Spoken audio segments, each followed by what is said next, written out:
Bonjour. Welcome to part 2, where I'm going to look at some general sort of strategies and top tips for the classroom.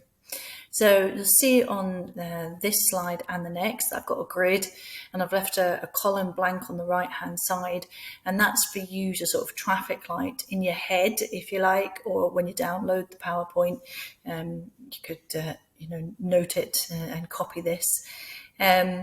Just where are you at in terms of providing these strategies for the learners in your classroom?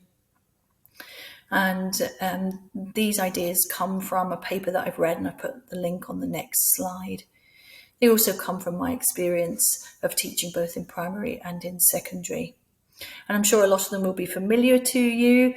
They are really elements of good teaching practice, not just for supporting those with additional needs, but just generally. And they are applicable to primary and secondary. So the first thing I think is the importance of instructions.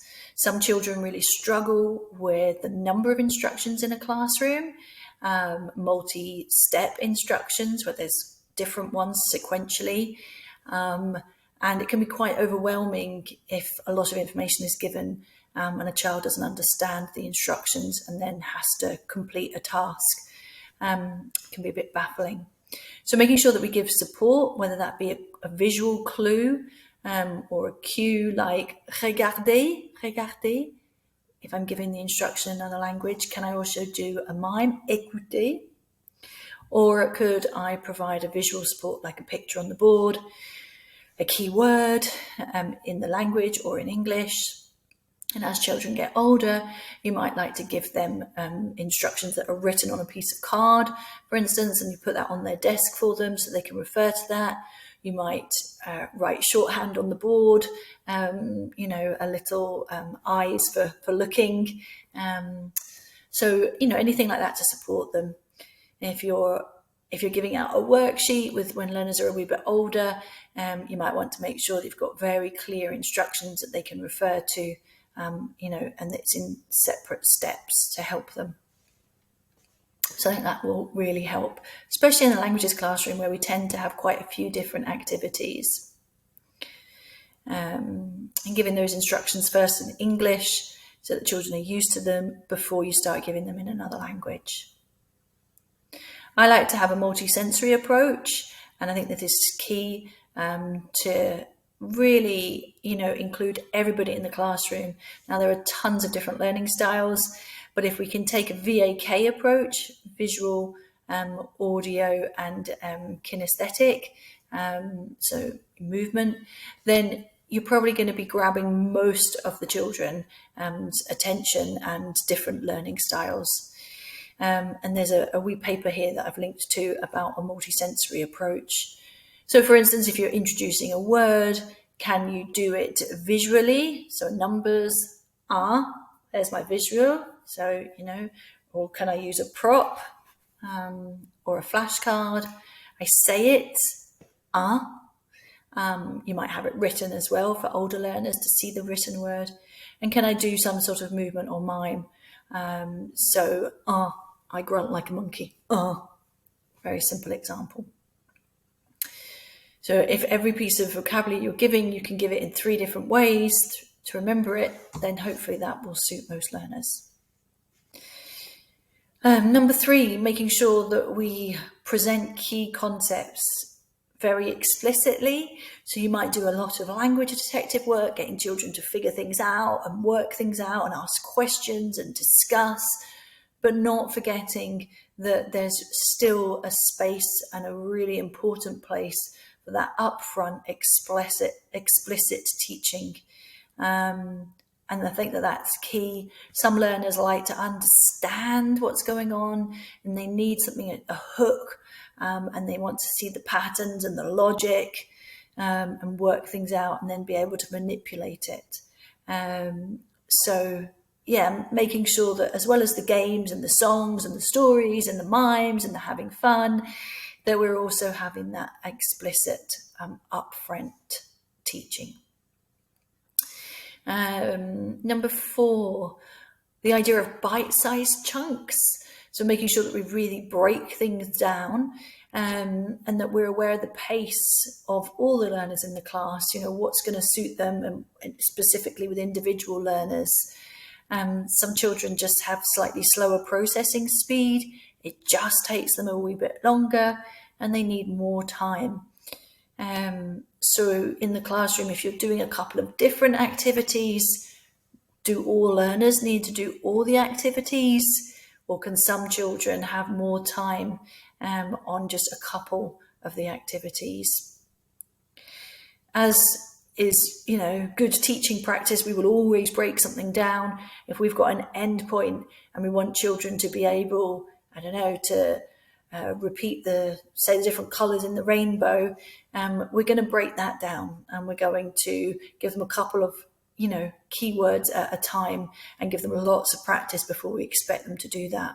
So what's the progression, and especially in languages, it's the focus to begin with is on that hearing it, lots of repetition of hearing the words, and then children will start to say the words before they're starting to read and write it.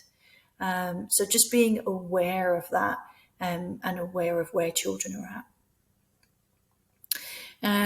Number 5, so not only do we want things in small chunks, and it might be little and often, but we also want a variety of activities so that it can reinforce the learning. Children can revise it, maybe the same language, but focusing on a different skill, so going from listening and talking to reading and writing, or within a different context.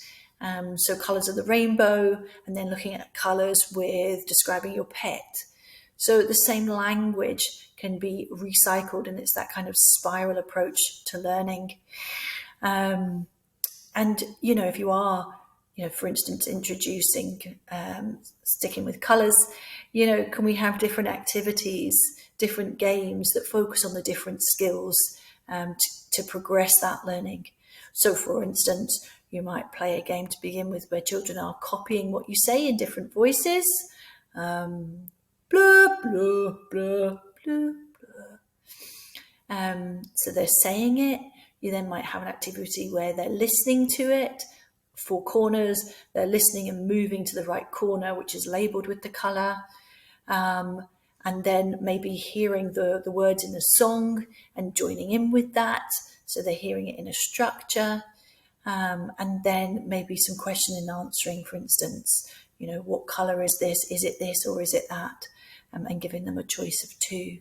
So a variety of activities, variety of skills, and in small chunks.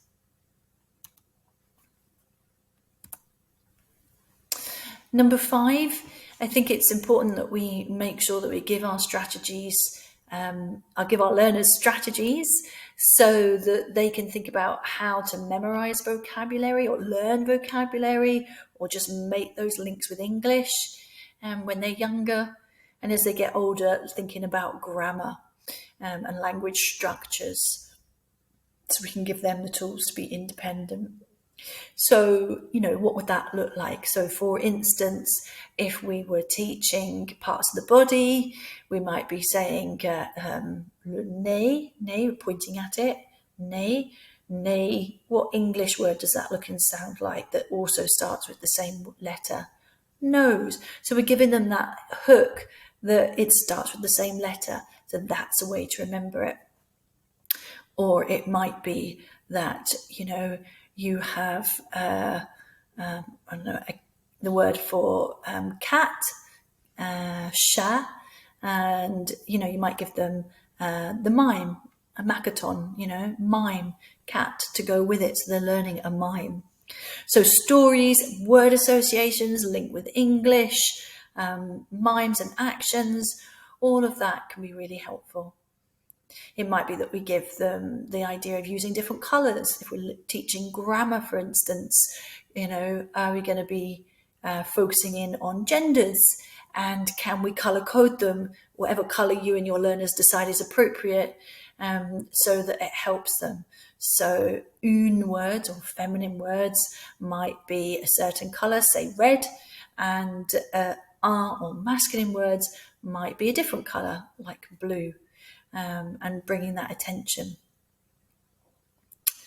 Number 6, being aware that children in the class have different concentration spans.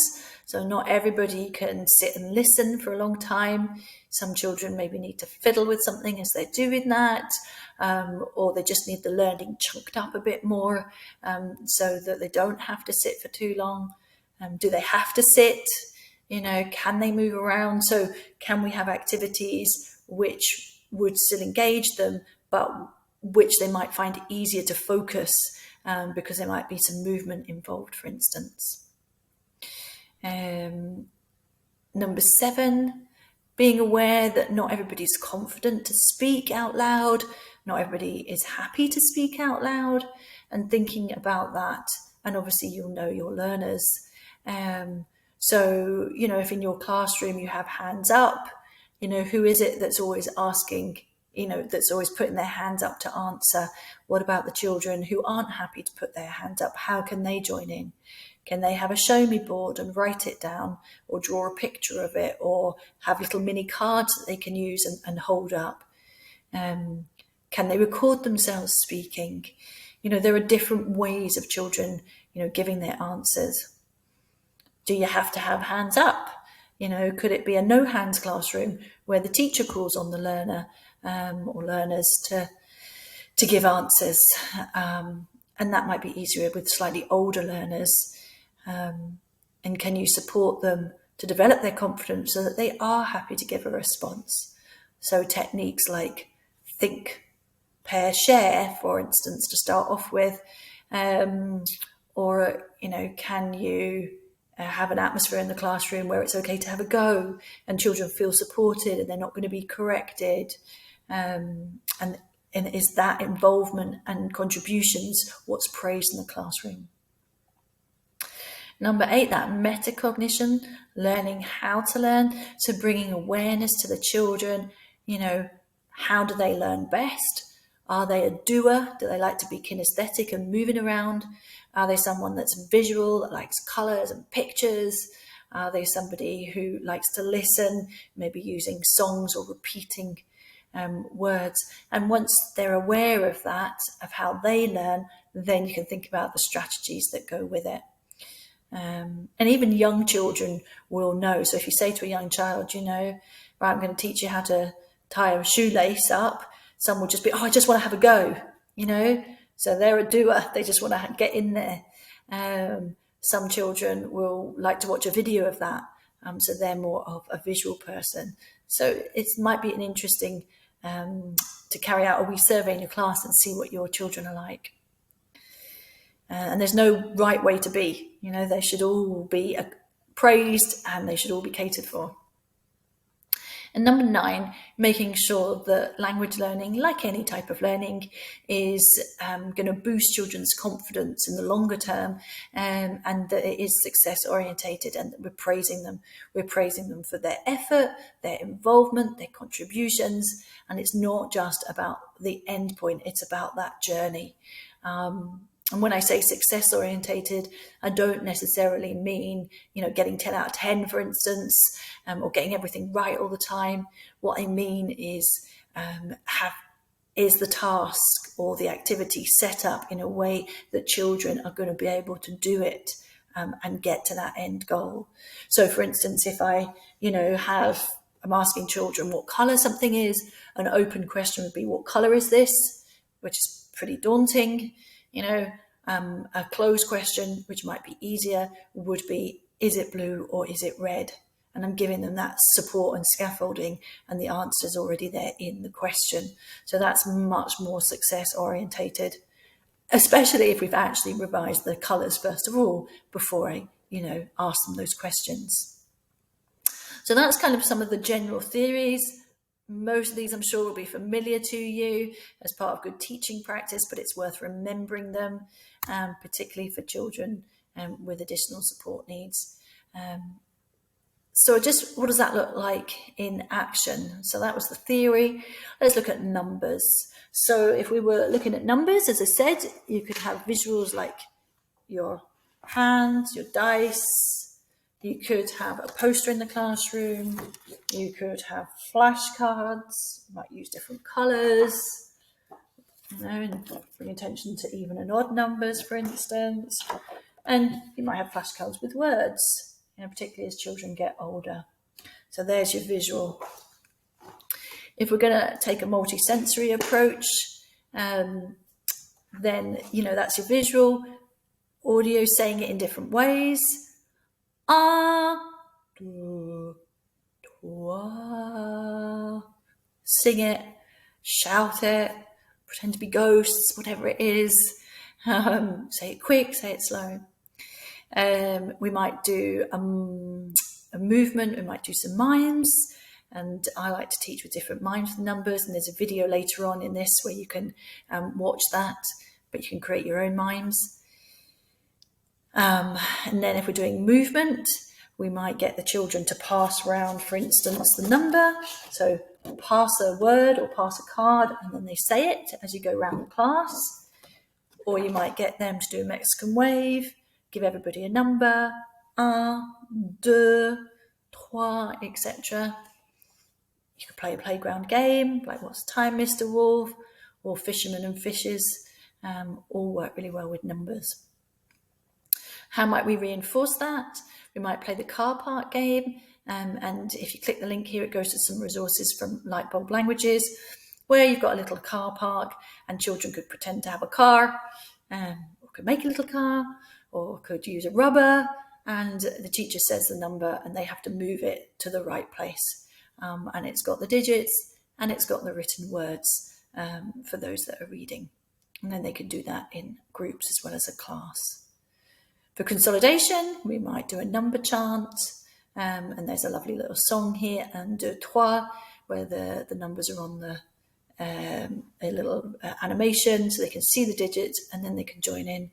And then we might get them to create their own, un, deux, trois, un, deux, trois. Just really simple, trying to have some fun. And that approach works whether it's primary, whether it's secondary, whatever the topic. Obviously, as children get older, they are a little bit more inhibited and they may well not want to be singing out in front of the others. But you can replace that with different activities using apps and using digital tools as well, if they don't want to sing, So there's lots of options. So that's just a general kind of idea. And I should say that, of course, that wouldn't necessarily be done all in one, lesson. With lower primary, you're not going to spend 40 minutes on, numbers at one chunk. So you might do that over a number of days. Obviously, by the time they get to upper primary, you might be able to have a concentrated period of time. And in secondary, obviously, we would have that. So, top classroom activities. So you've had the theory, and here's maybe some more practical strategies. So when I'm thinking about what vocabulary, what words are relevant, what do my learners need to know on this topic that I'm looking at, starting with words that are more like the English, either in sound or in spelling, that are cognates, making sure the children know the word in English, so they've got a hook, So if you're looking at animals in the jungle, un lion, un crocodile, un tigre, un éléphant, they're all cognates. And they're much easier than some of the other words, which, are not cognates, like, for instance, un singe, a monkey. That's quite hard. Link with mime, so like un éléphant, we might mime it. And I like to get my learners miming or having an action for everything, whether it's something abstract like numbers and colours, to whether it's something more obvious like animals. I try and make those links with the English and what it sounds like. So colours, tomatoes are red and you can make ketchup out of them. So that reminds me of the colour rouge. So we splatter tomato, rouge. Or it might be more obvious, like a red fire engine, rouge, as we rev it up with the rolled R sound. So just starting to play around with that, getting the learners involved and getting them to be creative and make up those stories. Not forgetting facial expressions. So bonjour, using our voice as well. Au revoir. So we're happy and we're sad. I think it's important to have things that children can actually touch, coloured items, puppets, finger puppets that they can do dialogues with, personal information. Bottle lids work really well for numbers and also for colours, and you can actually stick little pictures on them as well. Mini flashcards. I love mini flashcards. I try and have one set of large flashcards and mini flashcards on every topic. For younger learners, it will just be images, possibly some English words if you're wanting to develop English reading as well. And as they get older, French words as well to match with the images. But if you've got a set of these in a wee envelope, one per group, you can play lots of games, pass the envelope round, pull one out, listening to music, hold them up when you hear a word, play splats where they have to touch it. So lots that you can do. I like to play splat with a prop, with a fly swat, stick the big flashcards up on the board, and they have to touch. Two learners have to see who's the first to touch the word when it's said or touch the picture. Lego works really well, or blocks, coloured blocks, Duplo blocks, wooden blocks, for building things, so different colours, different numbers. So that's good. Dice, big dice, small dice, dice that they can use in small groups, interactive dice on the board, all these sorts of things.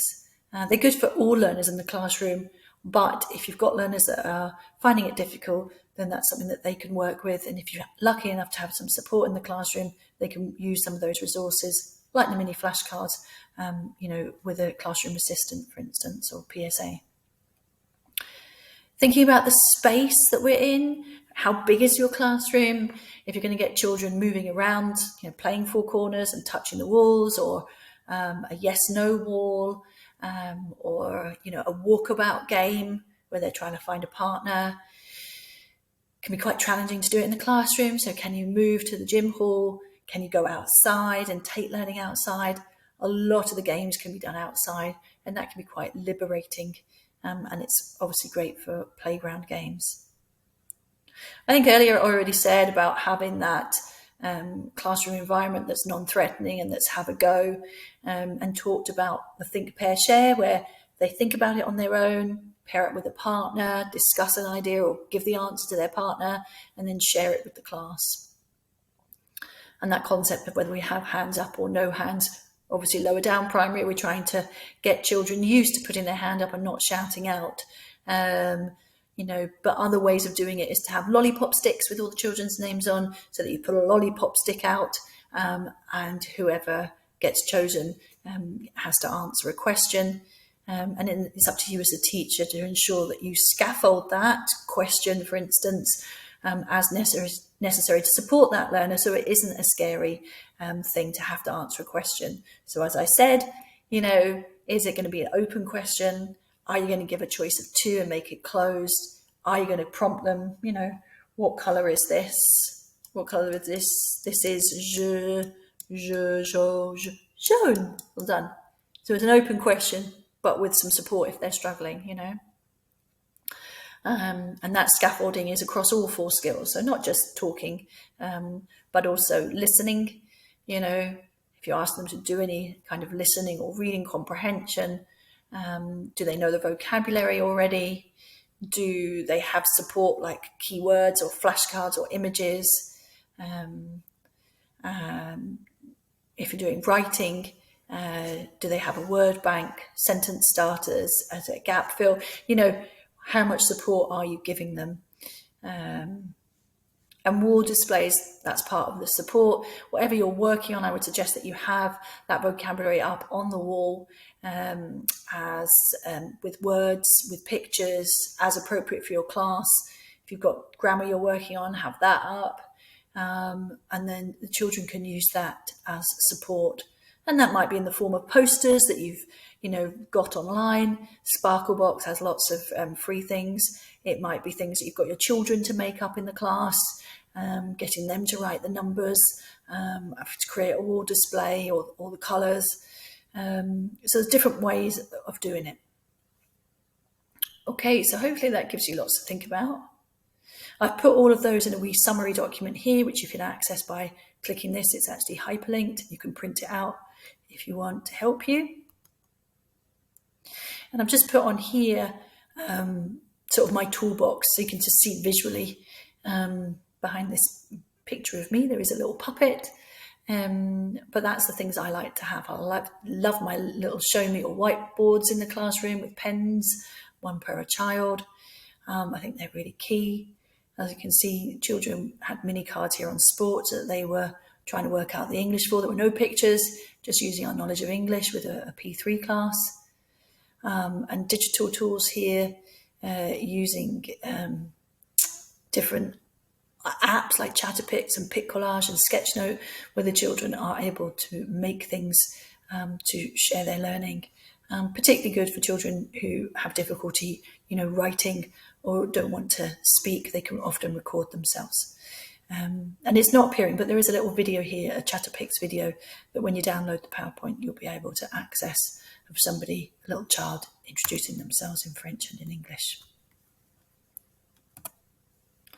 Okay, so if I can move this along.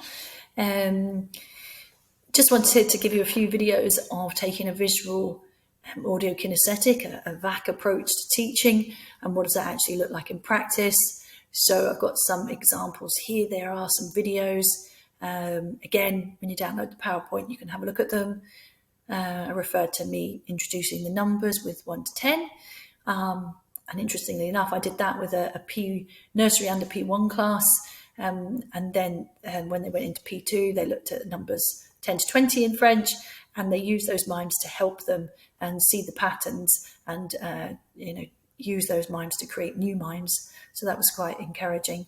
The body, looking at different associations, and creating a talking visual dictionary using Chatterpix, where I explain how to remember the weather words.